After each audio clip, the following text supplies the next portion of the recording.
Tokofobia merupakan suatu ketakutan dan kecemasan berlebih terhadap proses kehamilan dan persalinan. Tokofobia memiliki dua jenis, antara lain tokofobia primer dan tokofobia sekunder. Ciri-ciri yang umumnya dapat dilihat pada moms yang sedang mengalami tokofobia ini seperti cemas, gelisah, dada berdebar, serangan panik, sulit tidur, mimpi buruk, bahkan sampai depresi. Lalu, apa saja perbedaannya? Simak penjelasannya di video ini ya. Jangan lupa like, komen, dan share videonya. Subscribe YouTube Nakita Channel dan juga nyalakan lonceng notifikasi supaya moms tidak ketinggalan informasi terbaru dari Nakita.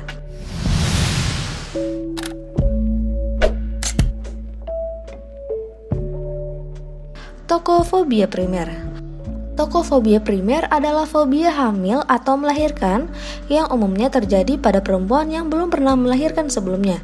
Bagi moms yang mengalami tokofobia primer, biasanya disebabkan karena pengalaman traumatis di masa lalu, seperti mengalami kekerasan seksual, mendengar cerita bagaimana sakitnya melahirkan, sudah termindset bahwa hamil atau melahirkan itu menyakitkan. Tokofobia sekunder. Tokofobia sekunder adalah sebaliknya dari tokofobia primer. Tokofobia ini adalah fobia hamil atau melahirkan yang dialami wanita yang pernah hamil atau melahirkan. Bagi moms yang mengalami tokofobia sekunder, ketakutan hamil atau melahirkan biasanya disebabkan oleh pengalaman traumatis saat melalui proses persalinan sehingga takut untuk hamil lagi. Menurut sebuah studi menunjukkan bahwa antara 2,5% dan 14% perempuan mengalami tokofobia. Dalam studi tersebut, jumlah perempuan yang mengalami tokofobia bisa berubah-ubah karena banyak perempuan yang memiliki kadar tokofobia yang berbeda-beda. Ada yang mengidap tokofobia ringan dan ada juga yang kondisinya parah.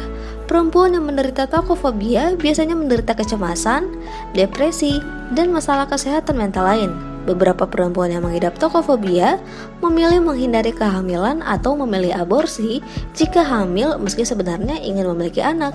Sebab, perempuan yang memilih untuk menghindari kehamilan biasanya memiliki alasan tersendiri. Sedangkan jika akhirnya hamil, perempuan yang mengidap tokofobia biasanya memilih untuk melakukan operasi sesar dan menghindari proses persalinan normal.